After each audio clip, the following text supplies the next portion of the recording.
Aujourd'hui, il va être question du fonds négocié en bourse TCND qui se transige sur le marché boursier canadien qui, en un an, a donné 108% de rendement. Donc, c'est quand même une performance que je trouve intéressante.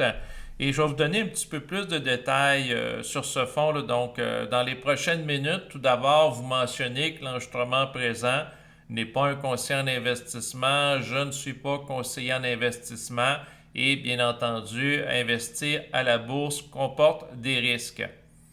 Quoi qu'il en soit, j'évalue que ma thèse d'investissement au fil des semaines tient la route parce que ça fait quand même plusieurs semaines que j'investis dans ce fonds.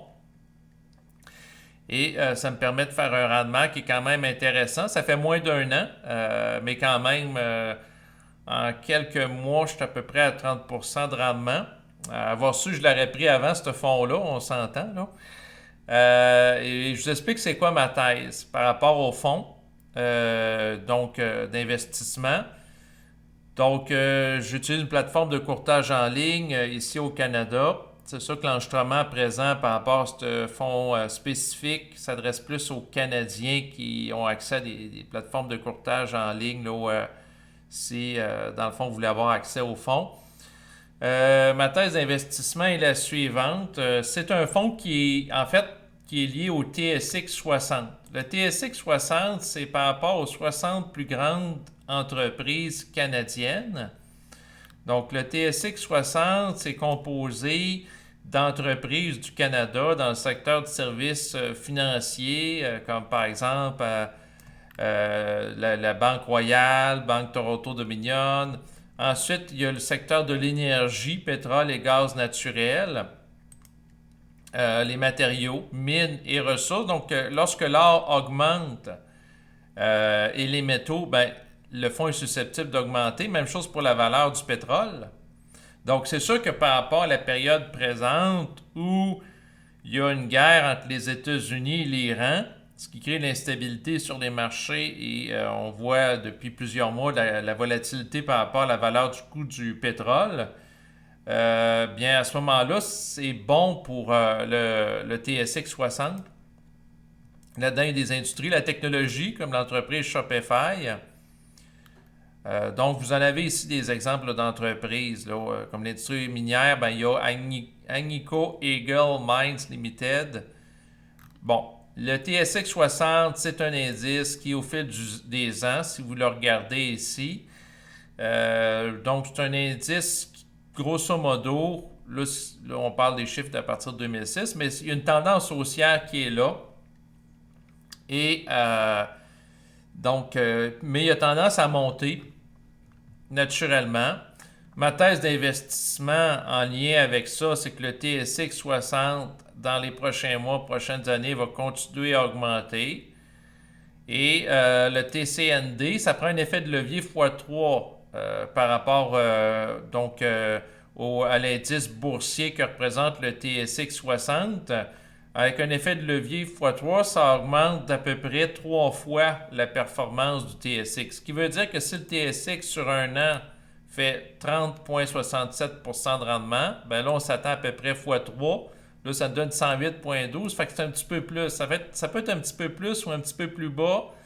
Il faut le mettre en contexte que l'objectif du fonds, c'est faire 3 fois.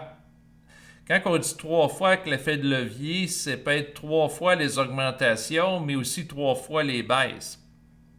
D'où l'importance d'être capable d'avoir une tendance claire. Mon hypothèse, c'est que le TSX va continuer de s'apprécier dans le temps et il va continuer d'y avoir une tendance haussière qui est claire. Donc, c'est pour la raison pour laquelle j'investis là-dedans. Naturellement, en investissant dans un fonds avec un effet, parce qu'on peut avoir un effet de levier x2, x3, il y a différents niveaux. Ça amplifie, ça augmente les gains puis les pertes. Donc, si par exemple, il y a une hausse, par exemple, ben là, on peut le voir en temps réel. Aujourd'hui, une hausse de 2,28% avec un effet de levier x3. Ça amplifie les hausses, tandis que par rapport à l'indice en tant que tel, c'est 0,73%. Donc, vous voyez, ça prend plus les hausses. Donc, mais ça prend plus les baisses aussi. Il faut être conscient de tout ça par rapport à un fonds à effet de levier. Puis aussi, ben, c'est par rapport de l'investir de l'argent qu'on n'a pas nécessairement. En tout cas, dans mon cas, j'investis là-dedans, mais pas par rapport à de l'argent que j'ai besoin demain matin à court ou moyen terme, à cause de la volatilité. C'est-à-dire que les variations, autant les hausses que les baisses, sont prises avec plus d'intensité. Donc, c'est ça que j'avais à mentionner. Ma thèse d'investissement, pourquoi j'ai une confiance que le TSX, qui est l'indice de référence auquel se rapporte le TCND, va monter dans le temps au fil des prochaines années.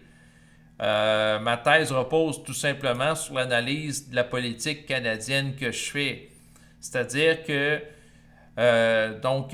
il y a des déficits du gouvernement du Canada qui sont prévus pour les prochaines années. Les projections prévoient une lente diminution de la charge déficitaire, mais sans signe concret de retour à l'excédent ou l'équilibre budgétaire avant la fin de cet horizon quinquennal, donc pas avant les 5 prochaines années. McCartney ne prévoit pas un retour rapide à l'équilibre budgétaire. Les planifications financières maintiennent des déficits importants avoisinant en moyenne 64 milliards de dollars par an sur une période de 5 ans, sans effacer le déficit à court terme. Donc, là, je m'appuie sur différentes références qui sont sourcées, comme ici, c'est le Journal de Montréal, et ici, c'était par rapport à la presse. Le point, pourquoi que je parle des déficits et de l'endettement du Canada derrière ma thèse d'investissement, qu'est-ce que ça va faire là? C'est que si on continue à s'endetter au Canada et que de plus en plus de déficits et de l'argent créé à partir de rien, si on continue l'inflation monétaire, qu'est-ce que ça fait? C'est que l'argent, sa valeur diminue. Ce qui fait ce que là, ça a comme impact, si on fait un raisonnement économique de base, ben, s'il y a une inflation monétaire en cours, tous les biens courants augmentent, comme par exemple la nourriture que vous achetez à l'épicerie, par la suite vous achetez une automobile et aussi les actions à la bourse qui se rapportent au TSX 60. Donc, mon hypothèse de base est que si tout augmente, autant le coût du logement, ensuite le coût des achats des biens communs, ben, les actions aussi à la bourse, ça va augmenter à cause de la dévaluation monétaire, ce qui fait que le TCND qui se rapporte à des actions canadiennes, ben, si les actions valent plus cher, ben, l'indice du TSX auquel se rapporte va monter, parce que ça va valoir plus cher, puis le TCND va faire ça. Puis l'une des hypothèses, c'est que si par exemple l'inflation augmente, je dis des chiffres comme ça, là, c'est pas, prenez pas ça pour argent comptant. Donc si l'inflation augmente de 3% sur un an par rapport à l'ensemble des biens, dont tout ce qu'on achète puis on vend, puis il y a une augmentation aussi par rapport aux actions. Les actions, c'est sûr, ça s'apprécie plus que ça là, dans les faits. Bien, si tout coûte 3% plus cher, bien, la hausse va être prise x 3. Donc, 3 x 3, ça fait 9%. Mais dans les actions, il y a une augmentation de valorisation naturellement qui est plus grande, comme on l'a vu en un an, parce que les actions liées au TSX se sont valorisées sur un an de 30,65%. Puis avec l'effet de levier, bien, ça fait 108,12%. Tant que le gouvernement du Canada va délibérément choisir de continuer de s'endetter massivement chaque année, donc la dette du Canada va augmenter, les déficits, comme le fait Carney, bien, moi, je dors tranquille la nuit en investissant dans le TCND. Pourquoi? Parce que la valeur de l'indice va sans doute s'apprécier en lien de la dévaluation monétaire. Donc, c'est le point. Le jour que le gouvernement du Canada va dire on va faire une purge dans les finances, là, on va arrêter de s'endetter, on va faire le vrai ménage pour le vrai, là, l'austérité pour le vrai, là, peut-être que je vais sortir du marché par rapport au TCND. Donc, c'est ça le point. Puis le TCND, à la date que je fais l'enregistrement, c'est-à-dire le 19 août 2026, tient la route en dépit des menaces de Donald Trump. Il y avait des menaces de tarifs douaniers de 50% imposés contre le Canada. Et naturellement, Trump annonce un sursis de 3 jours. Trump, il fait des menaces. À un moment donné, il menaçait la Chine là, de tarifs de 100%. Il a menacé aussi l'Iran de détruire les ponts, les usines de dessalement, ensuite les complexes d'électricité, ensuite en une nuit, dans le fond, mettre fin à la civilisation iranienne. Là. Il avait fait ça il y a quelques mois. Là.